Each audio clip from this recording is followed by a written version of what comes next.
This is the Platinum Podcast. Welcome to the Platinum Podcast. Thank you so much for having me, Mel. I'm excited to be here. I'd like to just carry on this conversation, actually. It was going great. I was really enjoying myself. You're locked up 6 months gone?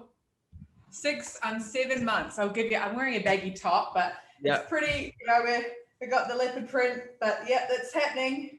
Jesus fucking Christ. You're not joking. You mean business? I'm growing, get this, I'm growing a dick. I've got a dick in me right now. Hang on. Is there anything? Boy. You're having a boy, yeah? No, I don't know what else is going on. I don't know whether you've got you're announcing some sort of operation that you're planning to have. I don't know.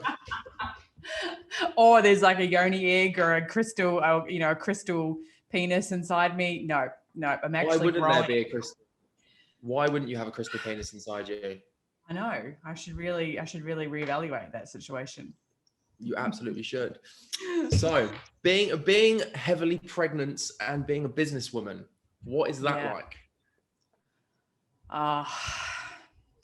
It has been, we talked about before, like the been there, done that, and this is probably the second business I've had. I owned a hairdressing salon for 7 years, $1 million business, and then this new online business and working with women, this journey of still doing the thing. I was at 10X Grant Cardone in Vegas at the start of the year, last year, not this year.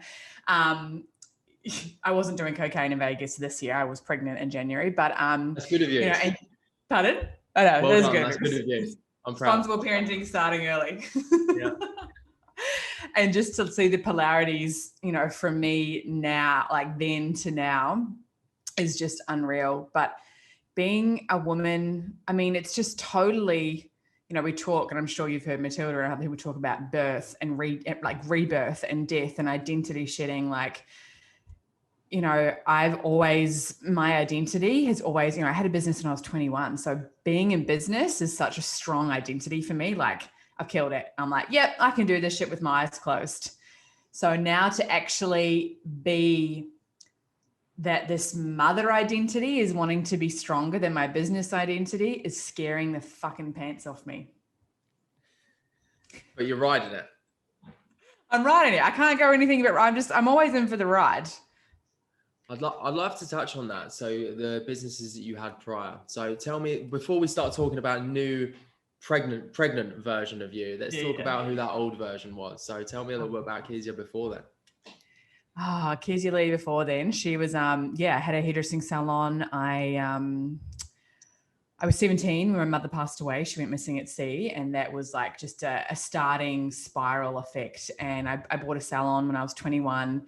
I named it after her, and just probably I was 22, 23, started getting into business mentoring and like spirituality, and my world just kind of kept opening up, just kept growing my business.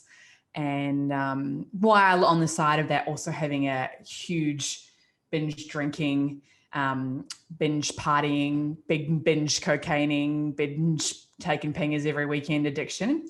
So that was all mixed in, there was a lot of that mixed in, but it's all part of the journey. I don't regret any of it now. It's made me who I am. But yeah, so, and then it was 29, which was my Saturn return. Have you heard of what a Saturn return is? Yeah, up with the astrology lingo yet?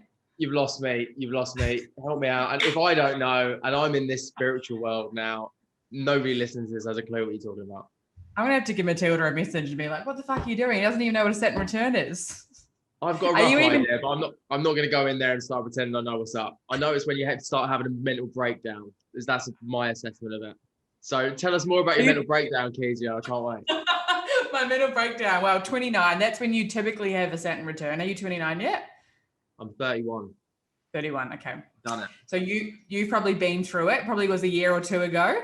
It's a big astrological time. Okay. The Saturn return. So I went through that, had my feather brick and train moment where it was like, it's just those little cosmic whispers that you kind of get and you're like, what the fuck am I doing with my life? And that went from, at 29, realizing that my drinking was out of control, and realizing that I was actually super unfulfilled in my business, even though from the outside it looked beautiful and amazing. And I was getting so much validation from everyone, like, oh my God, you're so young, look at your business. And inside I was like, I fucking hate this. So I got the big smack across the face, and it was literally like, yeah, I just knew. I just hired a new business coach, and he basically was like, if you could wake up and do anything, what would you do? And I was like, even though I loved my clients and this beautiful culture that they'd gotten, I was just like, there's got to be more to this. And that's when everything just started to open. And I sold the salon. I literally said, I'm going to sell it by end of financial year. 3 months later, it was sold, keys of the door. I literally said, I'm not committing to anything. Like, everyone's like, what are you going to do? And I was like, I don't even know. Complete identity, death. Ended up traveling for like 5 months, Bali. I think that's when I met Matilda. No, just unfurling. Portals and like, opened as soon as you met Matilda. Exactly. Come and do some Cambo, that's when the plant medicine started, that's when the Tantra started, it was all happening. He's like, I know. I know exactly what you're fucking talking about. Shit. Okay. I need to touch back on the Saturn return thing. Like, for anybody that's not in the astrology world, which I've always been a bit skeptical. I've always been like, because my experience of astrology was those dog shit little articles in the back of the newspaper. They're like, oh, you're a Capricorn, you're really headstrong. And I was just like, all right, of course. But I also had a complete mental breakdown when I was 28. I also decided that I'd had enough of being who I was. I got rid of absolutely everything, put all of my stuff in storage. And within a month, I was on a plane, I was in Thailand. I was like, fuck this. Whatever it is I'm doing, I don't like it and I don't want to do it anymore. What were you doing? Were you like corporate sales, business? I'm trying to like pick up. You're already sticking me in a box, but you're not far off. I was in sales. So initially I was in Coke sales for quite an extended period of time. Very, very different business model to what I was Coca-Cola? Coca-Cola? No, I didn't have a Coca-Cola stand. That wasn't what I was doing. You're close. You're very close. And then at the time when I had the mental breakdown, I had a call center. So it was all sales based, as you rightly guessed. Can you feel that I'm selling you something? Is that what this is? No, I think I'm very intuitive, and I just kind of can pick up. But I was like, okay, like, you've got the charm, you're very good looking, I'm just like, okay, cool. I'm just trying to vibe, and mostly that's what happens is like people kind of, if you haven't gone to university, which maybe you did, but somehow you just ended up, that's just what I was picking up on. I feel like I'm getting a palm reading now. Okay. I did go to university in the end, actually, but I sent myself to university when I was 25 and studied psychology. But you're pretty close. You're doing good. I'm impressed. So who knows? You've been doing your background research. That's something I clearly didn't do before, as you know. I said on the post, I'm like, I'm the same as you. I literally turn up to put my own podcast, and I'm like, I don't know who you are. I think it's more fun that way. Listening to podcasts when they read out that fucking bio. I mean, you might do that prior, but no. I mean, not at all. We're just here to have a good time. I'll look at a couple of videos. I might look at your Instagram a little bit and go, what are you up to? You look fun. Oh, you're pregnant. Kids. Let's talk about babies. I think about what value I can add to the community. And I think, well, we've got mothers, we've got families and part of our community. We've got people that want to do exactly what you're doing. I'll get that in there. But other than that, I'm genuinely curious about who you are. I want to know. So I might as well sit here and ask the questions, right? Rather than read it on a fucking bio. Exactly. There we go. So anyway, back to my original question. Saturn return. Saturn return. Mental breakdown. Lost the fucking plot. Decided to redesign my life and do something completely different, as you did. Why do so many people do this at the age of 28? So the Saturn return, it's between like 28 to 30, and every person is different depending on where it is in their chart. Matilda probably knows more about this. Like, I'm into astrology, but like, I think she's balls deep into it. So, I'm not the astrology expert, but yeah, something just happens, and it's like a cycle that just, you go through this You know, it's a lot of, you know, you probably ask anyone, all of your friends, they either had a breakup, they left their job, they blah, blah, blah, something big happens at that time. So, yeah. So have you been enrolled into the world of astrology yet? I hope you guys are enjoying this episode of the Platinum Podcast, brought to you by Platinum University, the real-life school of mindset, online business, and financial independence. Platinum University teaches you everything conventional education didn't. We're helping thousands of people create multiple passive income streams that create more money, time, and freedom. We literally guide you through every step of the process with the help of our in-house experts and our powerful, like-minded community groups. To get 35% off your monthly subscription and permanently lock in the discounted price of $39.99, and also get access to all of our mindset, forex, dropshipping, stocks, crypto, network marketing, and Airbnb content, visit the link in the description to join.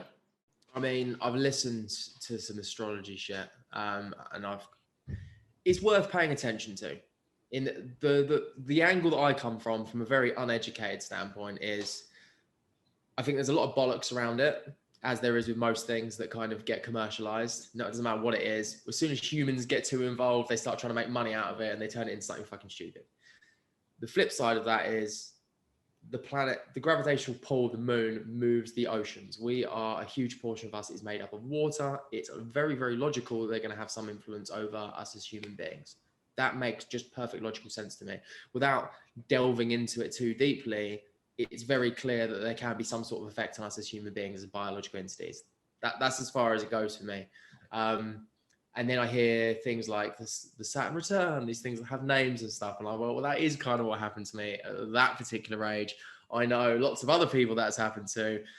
So I always take a very open-minded approach to most things. The older I've got, the more educated I've become, the more stupid I realize I am. So I just kind of accept that I know nothing. I might as well accept any points of view that are kicking around and be open to it and see what the crack is.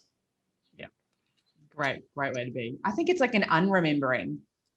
It's like actually, we've been put all this conditioning, and I think we're actually like removing it and feeling and seeing the truth. Yeah, totally. And like, I mean, astrology, you're so right. Like for me, I used to say, I did a post recently. I was like, I used to think astrology was a joke, but then I realized I'm the joke. It's so much easier. Like when you take yourself a little bit less seriously, things do just kind of slot into place once you get rid of that. Yeah. The all-knowing. I was very much the all-knowing. When I was from about 21 to 28, I knew fucking everything. All of it. Yeah. I was the arrogant salesman. Yeah, I know you were. I know you were the one in the club. You were the one in the club, like, you know, you knew. You're just like, yep, done. Yep, her, that, done. Sales. You're getting fucked. I was that guy. You're going to take the piss from Jolie. Yeah, I was shit. I was a shit person. I fully accept absolute shit show. Not to be trusted to do anything of any moral value whatsoever. I was the female version of that. It was a game for me. And by 3 a.m., like I'd have a few on the side, and then by 3 a.m. I'd be like, all right, who am I gonna let take me home? Come on, which one? Who's got the most gear in his pocket? He's got an 8. He looks trustworthy. He's the guy. That's the man whose kitchen I want to go get fucked up in. Who's having the after party? All right, let's do it. I've lost my life for so long.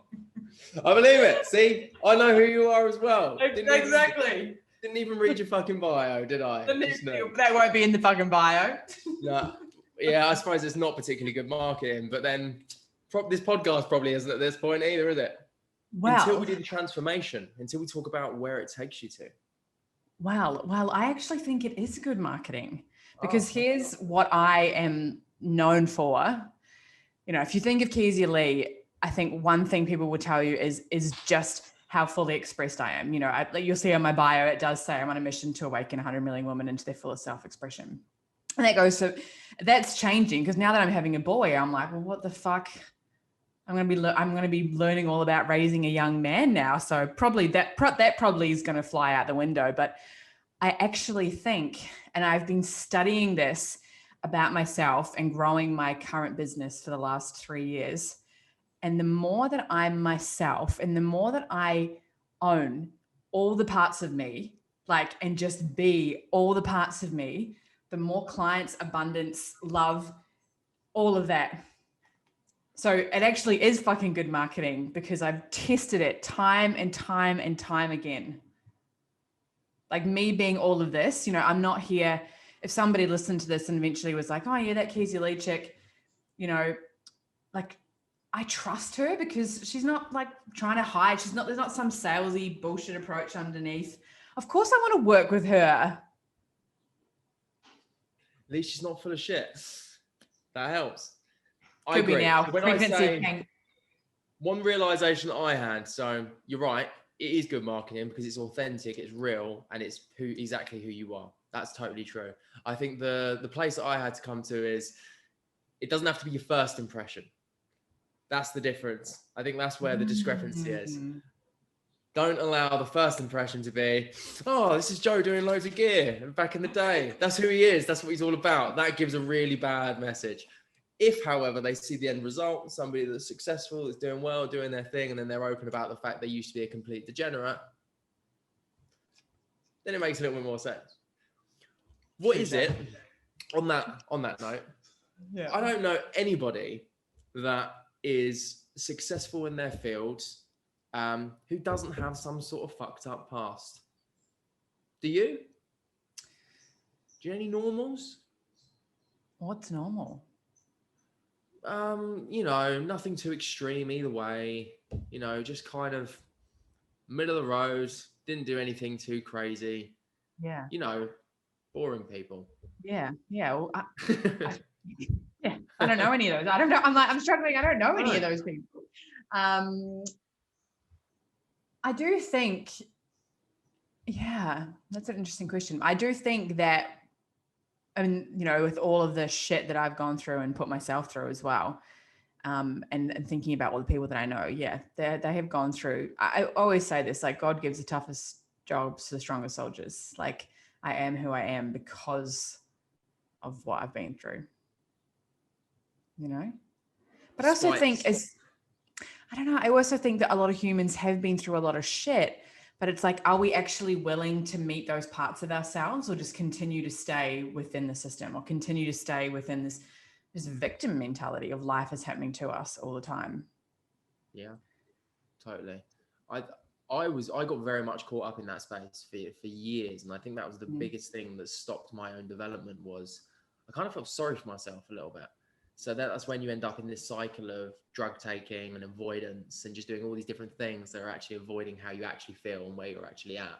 And I think the biggest turning point is exactly what you said there is when I switched from being a victim to reframe it as, what am I going to learn from this? How does this benefit me in some way?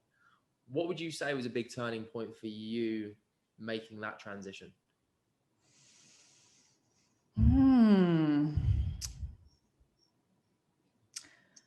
I feel like, I think losing my mum at such a young age, like even though I was doing a lot of drugs and alcohol but I was still always, I don't know, I don't even feel like I was in the mindset of life is happening to me, you know, like my intuition, you know, and my magic and who I am has always been present with me since I was like a really young girl, you know? So I felt like, you know, I think as we all do, that I've been special for so long. I'm like, oh yeah, I'm special. So I don't know if there was like a huge turning point for me to go.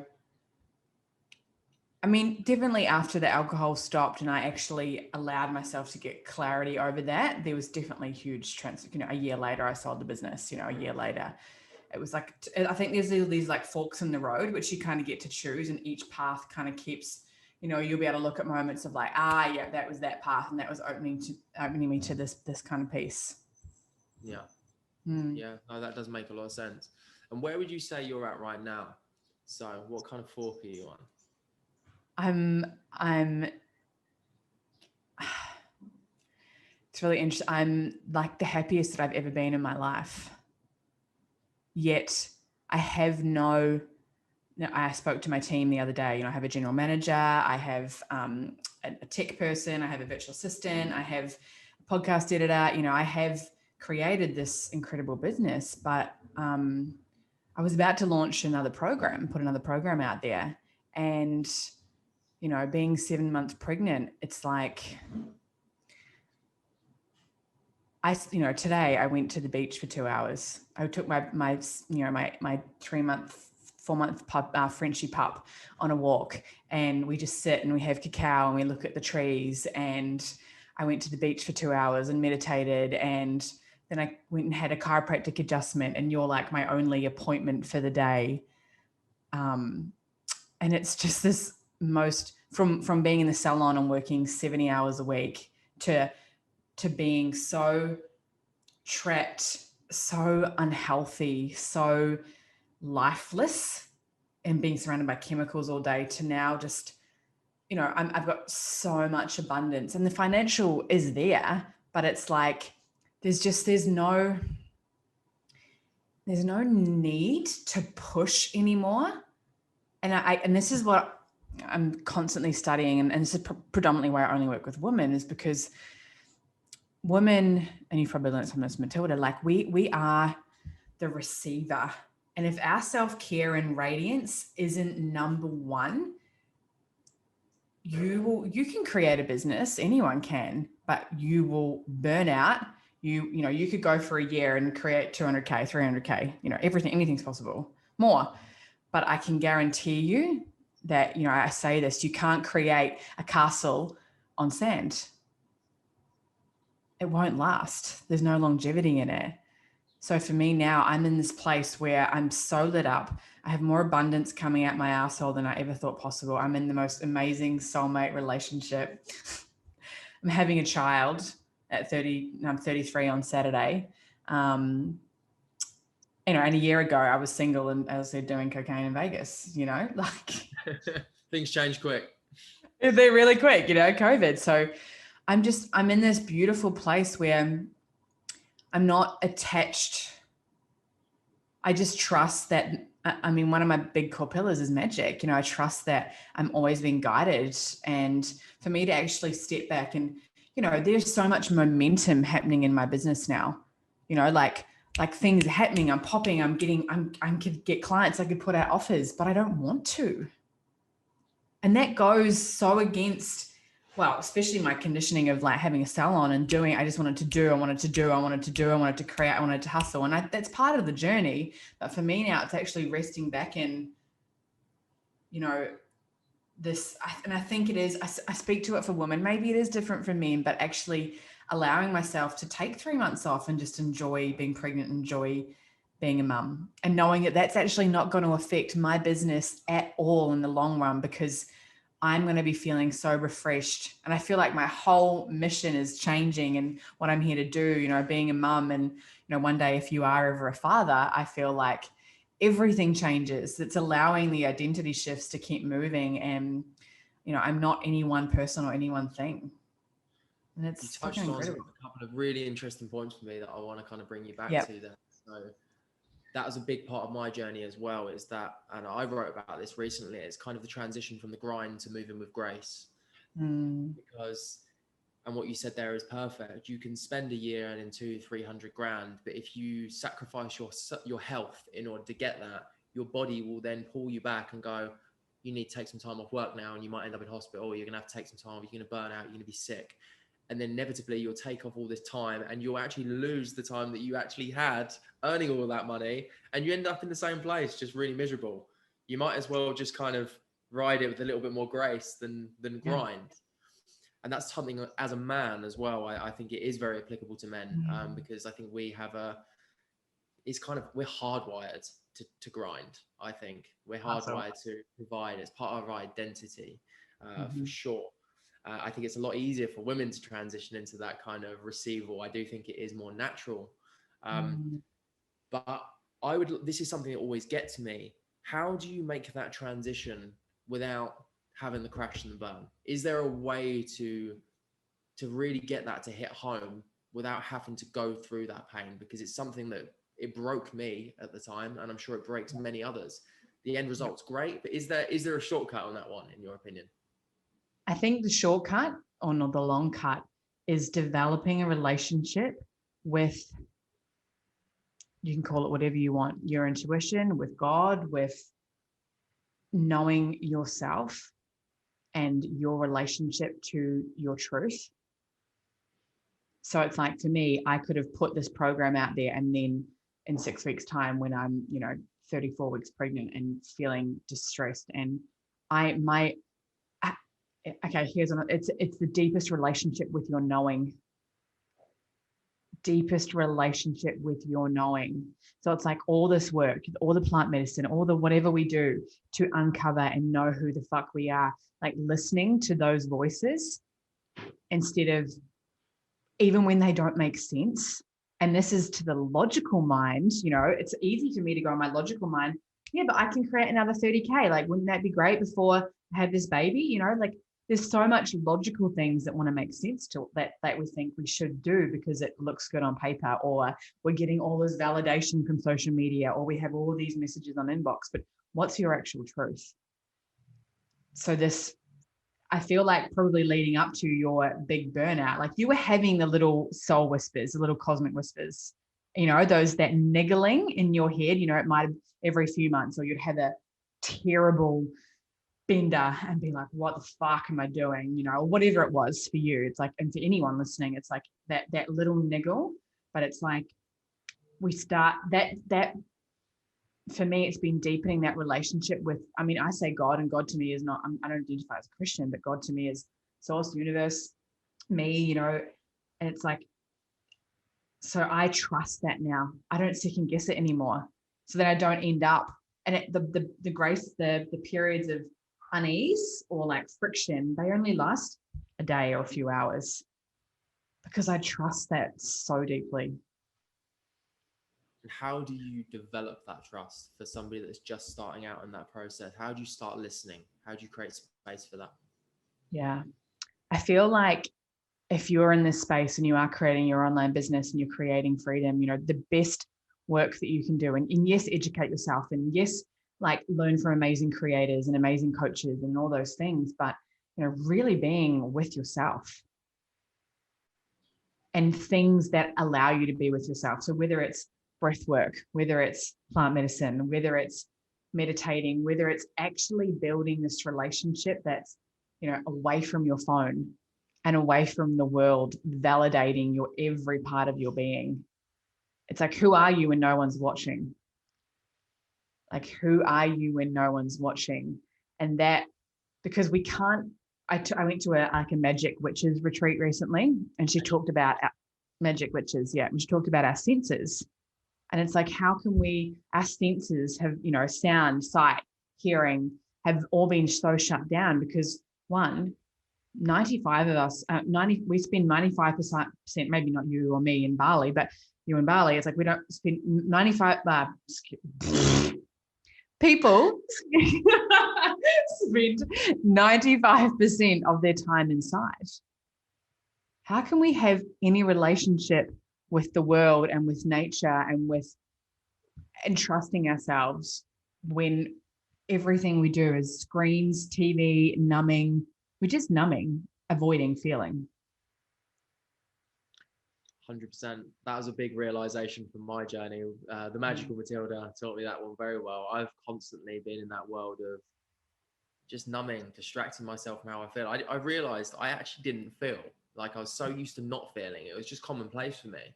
I was under the impression that I didn't get angry, that I didn't feel insecure, that I didn't feel any particular way. And it's only when I started to really listen to myself, I was like, oh, that's what that feeling is. That's what's actually going on there. And it's actually hard. It's that unlearning process that you mentioned before. We're so conditioned to behave in a certain way that you actually have to put real time and energy into rewiring that. Yeah. It's a really long road for me. And you ask Matilda, you ask, like, it never stops. Like, the thing is that, comparison to, sometimes I actually think, this journey is even shitter because the depth of my emotions now is so, I've been grieving, especially being pregnant. I've been grieving more of my mum's death which, I'm 33, I was 17 in the last 7 months than I have for the last, 13 years. It's like the depths of my emotions now and the pain that I actually have allowed myself to experience is, sometimes I go, this is a shit. It never ends. The journey never ends. Sorry, if you're listening. If any of you guys want some hope, that's where it is. It never ends. It's just an inferno of hell. That's what you want. But yeah, be positive. Be positive. No, I get that. I was having this conversation with Scott earlier. And I think the more you do this work, it's not about not feeling or ever. You never become this eternally I'm happy all the time human being. It's not real. It doesn't exist. And anyone who pretends that's them, they're full of shit, and they need to do even more work than anybody else. What actually Toxic. all that actually happens is you just get better at dealing with it, and you just ride it in a more constructive way, and like the bad times pass quicker. That's what I find. I find that rather than going into like a 3-month depressive cocaine fueled meltdown and wallowing in my hole for a little while, binge watching crap, I actually just have like 24 hours of not feeling too good, and then I pull myself out of it and I get myself in the gym or I go for a run. I'm like, okay, these are the tools that I need to feel good again. Yeah. Because you remember, like you've got, and anyone listening, like 31 years of conditioning that you've put on yourself and beliefs and emotions that we've squished.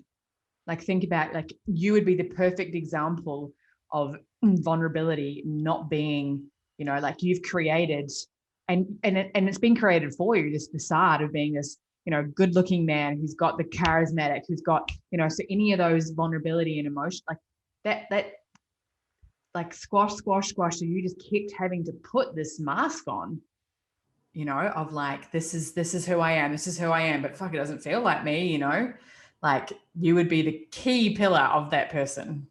Yeah, for sure. Totally projecting all over you.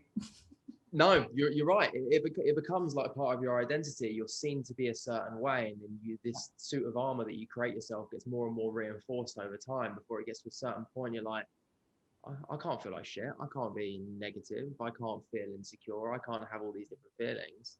And I think this kind of moves on to like a lot of the work that I've been doing recently. I've been doing a lot of men's work, and I'm very interested in redefining what masculinity really is, because it's a real distorted, it's very distorted now. Nobody really knows. Men have this certain way that they feel like they need to behave, and I'm the worst for it, because I was exactly that for a large portion of my life. I thought I had to go out fucking chicks, and I had to fight people, and I had to be like, I had to get angry and be aggressive, because all of these things, they make you feel safe. It's not safe to say, oh, I feel sad sometimes, I feel depressed, I feel insecure, I don't feel. Because what would have happened to you? Your mates would have just fucking annihilated you like that. So you would have been like threatened from the herd, which means, and like a psychological and like a physiological thing. That's why so many people struggle to leave abusive relationships, to leave friendship groups that they're still friends from high school, or to stand up to their family, because psychologically, if we are seen to be leaving the herd or kicked out of our community, it feels like death in our body. Like a little baby lion cub is not going to survive on its own. So the physiological response for you to step out and for you to actually have that huge moment and just go leave, but it's such in our conditioning. Yeah, and I think it's huge. Physically leaving is a huge part of that, because people hold you to who you used to be. Yeah. So even when there's those little voices in you saying, I need to do things differently, this isn't who I want to be anymore, you ignore them, because it's like the lock on is too powerful where you are. But when you suddenly leave, you give yourself that room to kind of grow into these different parts of yourself. Yeah. And that's when things like real change happens. Like I'm sure that most of my friends come back home, they're like, who the fuck is Joe now? Like, who is this guy? He must be full of shit. He was an arsehole when I knew him. There's no two ways he can be, his moral compass can be this well adjusted. But when you go through that transition, you see that it's actually the only way. It makes life so much less complicated. Don't you find? Yeah. Being an arsehole is hard work. Exactly. It's really hard work because you're not yourself. No, you're constantly having to play games and manipulate situations. Like very much in the games that I was in, it was always like when you're a salesman, whether it be in the drug game or doing anything else, it's all fake relationships. It's all manipulation. It's all kind of like it's just a shit game. It's just a shit kind of social game. And I think, and it becomes so complex. And when you actually just remove all of that and just go, actually, no, I'm just going to make sure that I do what I believe to be morally correct. I'm going to act with integrity. You don't need to play games anymore. Everything's really straightforward. You tell everybody how it is. Yeah. Really simple, right? And that's the power of authenticity, which is something you talk about so much about. That kind of brings me on to my next question. How do you encourage women to really step into their own authenticity? I think, and to kind of bring it back to what you said before, it can be extremely challenging to do that when your community, and I'm talking your family, your friends, for me, once I sold the salon, there's probably like 2 people, friendship people that I now have a close relationship with. That's 3 years ago. Like if your community is not cheering so loudly for you in everything that you do, and like, go bigger, Keezia, go bigger, Joe, like, you can do this, I believe in you, it will be the biggest struggle for you to change who the fuck you are and be all of yourself. Totally. So get rid of your shit mates. Get rid of your shit mates. I mean, the challenging part of this is, you've got to have, I feel like so people might be listening and be like, they know that this part of their life is out of alignment. They know they're not being themselves, but sometimes it's part of, like, I call it a soul contract. You needed to hit rock bottom. I needed to hit rock bottom to actually create the change. So sometimes that's part of it. It's like, we need to actually, I could tell Jenny blue and black in the face that her friends don't give a fuck about her, but she doesn't, like, Jenny's got to actually get the hard knock lesson. But on a straightforward view, it's like, this is my pure belief. This is my truth. But if your community and the people in your life are not clapping so loudly for you, like, get the fuck out of there. I love that, because I think I've lost count of the amount of times I've said, you are the average of the 5 people you spend the most time with. I've got to the point I hate saying it, but it's so basic bitch now, Joel. Like, oh my gosh. Like, come on, but it's so fucking true. I've had so many shit mates over the years. Don't get me wrong, so many good ones as well. They're absolutely amazing, and you just need people to believe in what you're doing. You just have to have it, even if they're faking it. At least just pretend. Come on, just support me. Come on, go for it. Why not? It doesn't hurt you, does it? Exactly. Well, because you're going to be pushing.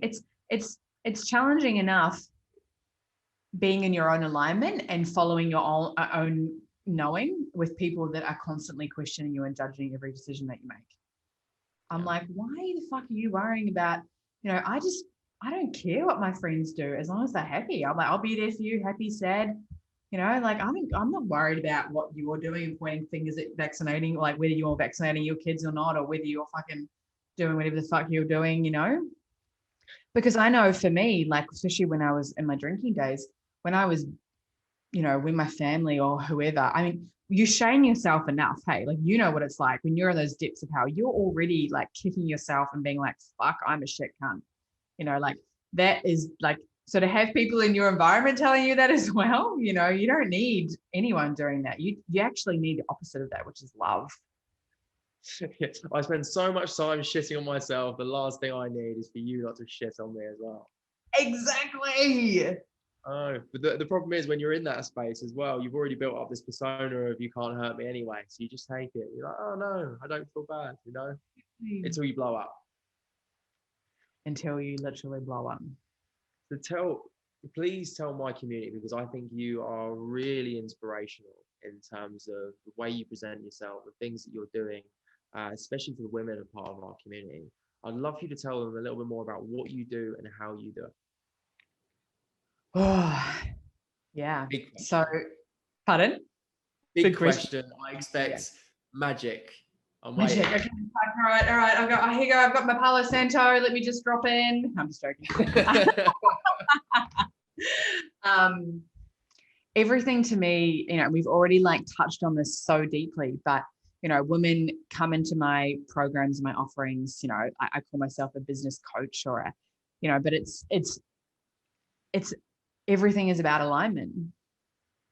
So alignment to me means, you know, if we've got this energetic pipe, this connection to the universe, this connection to Pachamama, to the earth, to the ground, and we've got kinks in our hose, and kinks might be staying in a relationship that you hate. Kinks might be you haven't had the conversation with your dad about the thing that happened when you were 3 years old. Kinks might be that you still owe this person money and you haven't had a conversation. So the work that I do, because I believe we can all create anything we desire and that we all have a plan. So the work that I do is actually about unkinking the hose and finding what you truly want and what you truly desire. Not based on, you know, I realized the reason that I had the hair salon was so that my dad would tell me that he was proud of me. All my success was trying to get him to validate my worth. So yes, like fuck the system, you know, like what you're doing and what Platinum University is amazing. It's just you, and you can create whatever you desire. But if you're creating and your alignment is fucked and there's kinks all in your hoses, it will only be short-lived. It will only be spurts. And then you realize. So my work is I stalk myself every day to see where I'm out of alignment. Like the integrity to my soul is beyond anything. Like I don't have, you know, and this is different for everyone, but it's like the integrity to my soul. Like I can't, and when you've been hiding and shaming yourself for so long, you can't, once you know, it's like you get to this point, it's like, I can't do that anymore. I can't hide. I can't shame myself. I can't, like, I have to, it's like this purging of your bullshit just constantly. And when you are so just like an integral to your soul and you're just doing the deep work every single day, the manifestation, like the universe wants to work with you always. It is like shouting for you to have whatever the fuck you want in your life. But I believe we can only truly do that, you know, because a lot of people come to me and they want this and they want that and they want this fucking thing. But actually it's not. It's their wounded little boy or their little girl that desires that. And it's like, how can you merge both to have, you know, I'm still like, and to know your desire. It's like, I want financial abundance because I want to create community. I want to have a freedom life because I don't want to be stuck in a healthcare system. Like, you know, my desires are deeply important and part of that. I'm not just sitting back waiting for life to happen. So it's about finding those pieces of you and literally stripping them, getting them out into the world. And because it's just about remembering who the fuck you are, who you truly are, without the masks, without the bullshit, and living a life of alignment. Okay, so if you could give a little bit of advice to just starting that journey, if someone's never even been into this, that little tidbit, that little gem to get people started. Have you heard of the levels of consciousness scale? I have. I'd love you to explain it to anyone that hasn't. Yeah. So there's a levels of consciousness, and in the middle sits neutrality, which is neutral emotion. Above that is all your love, joy, vibration, and below that is all your fear-based emotions. So to move from neutrality into the higher-based emotions, the first one that comes above that is courage. To move out of fear, you have to step into courage. So if you are listening to this and just like, I need something, do something that is courageous. It's going to require that you know, whether that is that you find yourself, New Science Platinum University, you find yourself someone or a mentor within there that can just start you on the process. You start reading, you start not saying yes to going out with friends and drinking every weekend. You find the courage within yourself to be committed to this path. You know, whatever it is you do, because there's 1,000 roads you can take. It's like, what's the next best thing? I always say that. What's my next best thing right now? Because it can feel so overwhelming when you're starting this journey to be like, do I need to do this? Do I need to do that? Do I need to, like, what's the path that I need to take? And it's like, just take that first step and just imagine if you did something courageous every single day for the next month and you got yourself out of this state of being that was just keeping you so trapped. I love that. I love that. That's really nice, actionable, simple, and straightforward. I know the masculine, we got to give you something, we got to give you the tangible. We can't just talk magic and witch. Okay. Tell me a magic and witch then. What would be the magical witchy step? Come on, give me. No. I mean, that is definitely something that, well, because I think the magic and the witch piece like really comes with knowing yourself. Like I talked to you before, it's like that is that like deep connection to God and magic. And I do feel like you have to step in and do the action pieces first. Yeah, perfect. Yeah, I think that's a beautiful point to end on. I'd love for you to tell everybody where they can find you, what you're doing right now, and most importantly, how they can work with you, because I know there's going to be so many women a part of Platinum University, and I love everything you just delivered. Oh, it's so funny. I don't even have any ways you can work with me right now. Oh, it's like that, is it? Oh. It's like, well, as I said before, like I've literally, I mean, there will be offerings that I do, if someone really wanted to me, I do some one-on-ones now, but being in pregnancy, it's just kind of like, but they could reach out to me, they can send me a message, they can, ask me questions, like I'm so open for that. But my normal programs, being that I'm pregnant, I've kind of just ended them because I'm just like I'm being a mum now, but I do still share a lot of content on my social media, which is Keezia Leigh. I'm sure you'll put it in the show notes for people to spell because that one's not an easy one. Just look for the purple and the very loud bitch. But just look for someone shouting fuck almost as much as me. Exactly, and cunt, but with her pregnant belly out. I like that. I rate that. That's beautiful.